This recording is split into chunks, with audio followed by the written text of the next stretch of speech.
12:30 ആയില്ലേ, വിശന്നിട്ട് വയ്യ. അപ്പോൾ അമ്മ എനിക്ക് ചോറും കറി എടുത്തു തരുന്നത്. ഞാൻ ജസ്റ്റ് ഷൂട്ട് ചെയ്തതന്നേ ഉള്ളൂ. ചോറും ഉരുളൻകിഴങ്ങ് കറിയും കോവയ്ക്ക തൈരിനകത്ത് മുക്കിയിട്ട് വെളുത്ത് ചുണക്കിയിട്ട് അത് വറുത്തെടുക്കില്ലേ, അതുണ്ടായിരുന്നു. കോവയ്ക്ക തോരനുണ്ടായിരുന്നു, അച്ചാറുണ്ടായിരുന്നു, പിന്നെ ചിക്കൻ ജസ്റ്റ് ഒന്ന് പെരട്ട് പോലെ വെച്ചതുണ്ടായിരുന്നു. വെച്ചോന്നേ, കഴിക്കാത്തവർ എന്തെങ്കിലുമൊക്കെ എടുത്ത് കഴിക്കുക.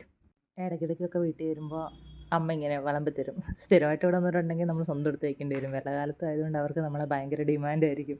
അത് മാത്രമല്ല, വേണമെങ്കിൽ വാരിയും തരും. അത്രയ്ക്ക് സ്നേഹം അമ്മയ്ക്ക് എന്നോടിപ്പോൾ. കാരണം നമ്മൾ കുറേ നാൾ കൂടി വീട്ടിൽ വരുന്നല്ലേ, അതുകൊണ്ടാണ്. ആദ്യത്തെ ഒരാഴ്ച നമ്മളും അമ്മമാരും തമ്മിൽ നല്ല ടേംസ് ആയതുകൊണ്ട് എല്ലാം ശരിയായിട്ട് പോകും. പിന്നത്തെ ആഴ്ച അമ്മ ചോറായില്ലേന്ന് ഞാൻ ചോദിക്കണം. അപ്പം അമ്മ കഴിക്കുന്നുണ്ടോ, അത് നിനക്ക് വേണ്ടേ എന്നൊക്കെയാവും. ആദ്യമൊക്കെ അവർ നോക്കിക്കൊണ്ടും തരും. പിന്നെ നമ്മളായിട്ട് അങ്ങോട്ട് പറഞ്ഞാൽ തരും.